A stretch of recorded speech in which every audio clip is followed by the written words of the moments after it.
Selon cette étude, la production fruitière a baissé de 81% en 1986 et 2018. Et depuis 2008, l'affaiblissement de l'état de forme physique des éléphants de forêt frugivores est de l'ordre de 11%. Une analyse qui démontre que la baisse considérable du nombre de fruits par arbre fruitier dans le parc national de la Lopé au Gabon est proportionnelle au déclin de l'état de forme physique des éléphants de forêt frugivores. À cause du changement climatique, le climat au Gabon est en train de changer.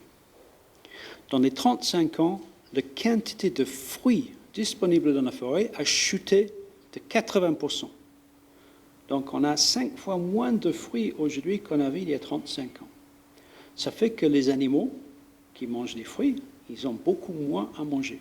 Le co-auteur de cette revue scientifique de renom international Science, dénommée l'effondrement à long terme de la disponibilité des fruits menace la mégafaune des forêts d'Afrique centrale, a indiqué que cette étude permet clairement de prouver la problématique du conflit homme-éléphant qui sévit dans la région de la Lopé.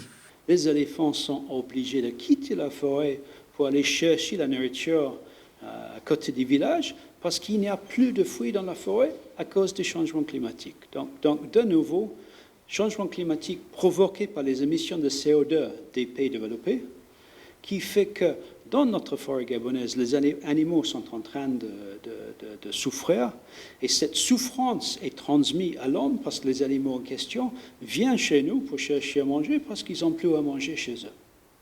Lancé il y a 37 ans par le CIRMF, le Centre international de recherche médicale de Franceville et l'Université de Stirling, cette étude est une base de données unique, d'ailleurs la plus fiable et la plus longue dans les tropiques.